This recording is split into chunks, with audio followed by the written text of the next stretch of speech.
नमस्कार, जन सेवा प्लेटफॉर्म पे आप सभी लोगों का स्वागत है। आज हम इस अपनी नई वीडियो में पेंशन उत्तर प्रदेश में पेंशन का आवेदन कैसे करें और अपने आवेदन की स्थिति कैसे जानें, इस बारे में बात करते हैं। चलिए बढ़ते हैं वीडियो की तरफ। एकीकृत सामाजिक पेंशन योजनाएं उत्तर प्रदेश सरकार में 3 तरह की पेंशन का प्राविधान है। एक तो आप बात कर लीजिए वृद्धा पेंशन का प्राविधान है। दूसरा पेंशन जो स्कीम होती है वो है दिव्यांगजन पेंशन, और तीसरी जो पेंशन स्कीम है वो निराश्रित पेंशन स्कीम। इन तीनों पेंशन स्कीम्स की अलग अलग कैटेगरी है और इन सारे पेंशन स्कीम्स का अलग अलग आवेदन करने की और अलग अलग डॉक्यूमेंट रिक्वायर्ड होते हैं। चलिए हम आगे बात करते हैं।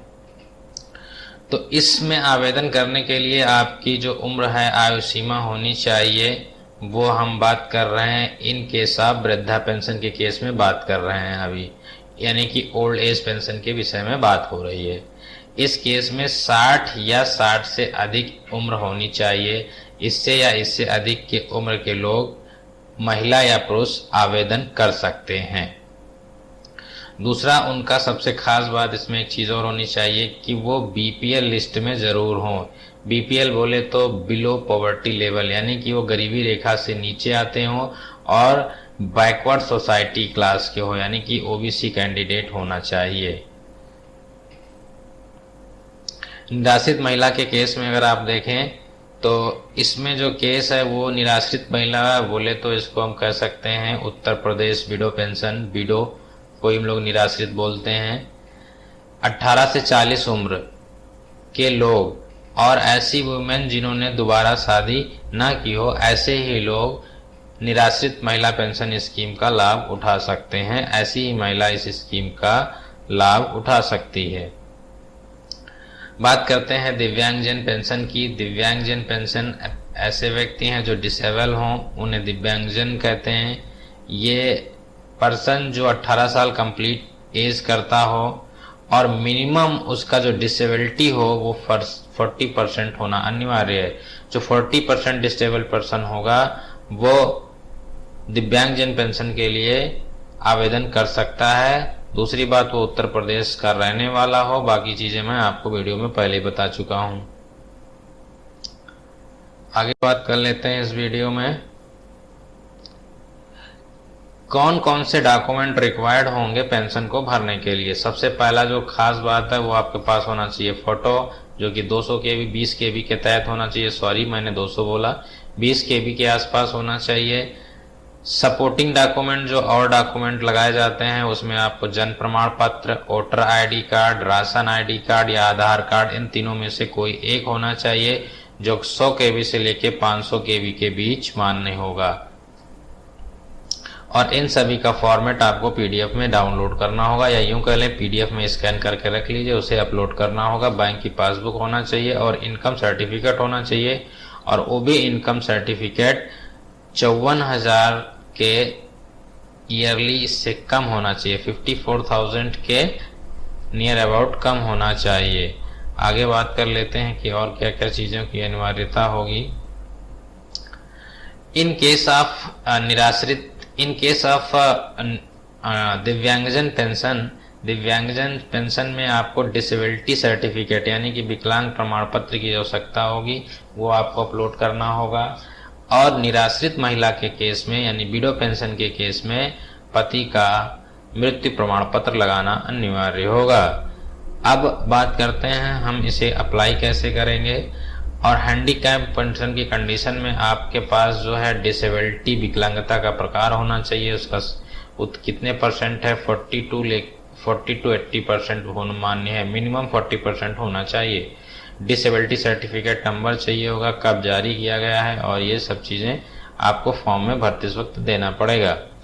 इन केस ऑफ विडो में उनके कितने नाबालिग बच्चे हैं और उनका भरण पोषण कहीं और से होता है या नहीं, और जो उनके पति हैं उनकी मृत्यु का क्या डेट दिनांक है, ये सब आपको डालना होगा फॉर्म में, जो कि रिक्वायर्ड होगा। अब बात करते हैं हम फॉर्म भरेंगे कैसे, फिल कैसे करेंगे।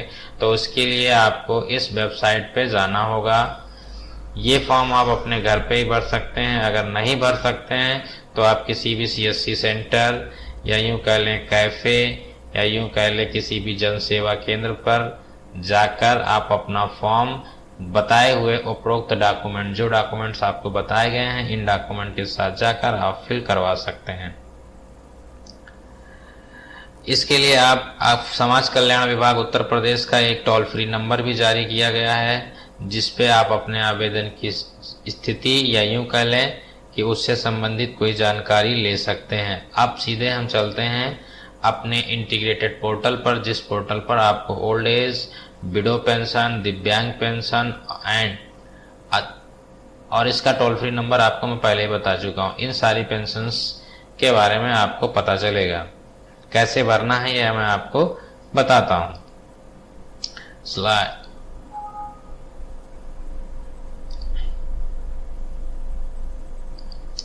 सबसे पहले आपको इस वेबसाइट पे जाना होगा, जो कि SSPYUP-government.index है। इस वेबसाइट पर आप देखेंगे तो यही वो वेबसाइट है जिसे इंटीग्रेटेड पेंशन पोर्टल कहा जाता है। इस पोर्टल में आपको दिखेगा old age pension, window pension scheme, दिव्यांग पेंशन स्कीम। सपोज कर लीजिए अब हमें यहाँ पर वृद्धा पेंशन यानी कि ओल्ड पेंशन स्कीम भरना है, तो इसके लिए आपको वृद्धा पेंशन स्कीम पे क्लिक करना होगा। यहाँ पर आपको कई ऑप्शन दिखेंगे। आवेदन करना है, लॉगिन करना है और आवेदन की स्थिति जानना है। ये जो लॉगिन सेगमेंट देखा जा रहा है, ये लॉगिन सेगमेंट अधिकारी के लिए है, जो BDO और SDM अधिकारी होते हैं, जो आपके फॉर्म को अप्रूव करेंगे। तो चलिए हम आवेदन करने के लिए आवेदन पर क्लिक कर देते हैं। यहाँ पर आपको न्यू एंट्री फॉर्म दिखेगा, एडिट फॉर्म, फाइनल सबमिट करना होगा, एप्लीकेशन। तो सबसे पहले आपको अपना फॉर्म को न्यू एंट्री फॉर्म खोलना होगा। इस फॉर्म को पूरी तरह से फिल करना होगा। इस फॉर्म में आपको देखिए जनपद, कहाँ के आप निवासी हैं, नगरीय हैं या कहाँ के हैं, आपकी तहसील क्या है, आपका जो है मेल या फीमेल है, मकान नंबर, आपकी रंगीन फोटो, आयु प्रमाण पत्र, पहचान पत्र और बैंक की डिटेल और वार्षिक आय, ये सब आप डालकर फॉर्म को फिल कर लेंगे। कैप्चा डालकर आप जब फॉर्म फिल करेंगे तो आपको कुछ इस तरह का आवेदन संख्या जनरेटेड मिल जाएगा।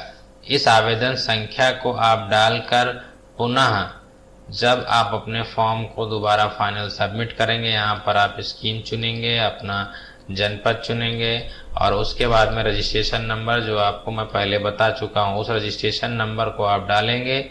डाल के इसको फाइनल सबमिट करेंगे तो आपको कुछ इस तरह का फॉर्म निकल के आ जाएगा। इसी फॉर्म को फाइनली आपको कार्यालय में जमा करना है, अपने निर्धारित कार्यालय में जमा करना है, जो कि आपको बताया जाएगा कि वो आपका कार्यालय संबंधित कहाँ है। इसके जानकारी के लिए आप इसके टोल फ्री नंबर पर भी संपर्क कर सकते हैं। अब बात करते हैं भरे हुए फॉर्म को आपको मिनिमम विदिन 1 मंथ, आपको भरे हुए आपके आवेदन फॉर्म को 1 महीने के अंदर, जो आपने पंजीकरण करते समय हमने आपको अपलोड कराया यानी जो हमने आपको बताया है, जिन डॉक्यूमेंट्स को जिला कल्याण समाज अधिकारी, इनके साफ OBC यानी वृद्धा पेंशन, जिला प्रोबेशनरी ऑफिस अधिकारी या जिला विकलांग कल्याण अधिकारी के यहाँ जमा करा देना होता है और आपकी पेंशन आना शुरू हो जाती है वेरिफिकेशन के बाद में। धन्यवाद आप लोगों का वीडियो देखने के लिए।